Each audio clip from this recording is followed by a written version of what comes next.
Hello everyone, glad to have you here today. I'll show you how to set Microsoft Edge as your default browser on a mobile device. If you're someone who prefers Edge's features and speed, this quick guide is for you.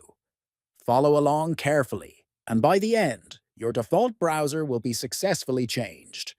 First, open the Microsoft Edge mobile app on your device. Next, tap the three horizontal lines at the bottom right corner of the screen. Then select Settings from the menu that appears. After that, scroll down and tap Set as Default Browser. Now, choose Microsoft Edge from the list of available browsers.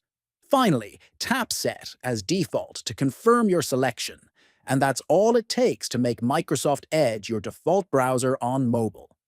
Thanks for watching. Don't forget to subscribe for more helpful tech tutorials just like this one. See you soon!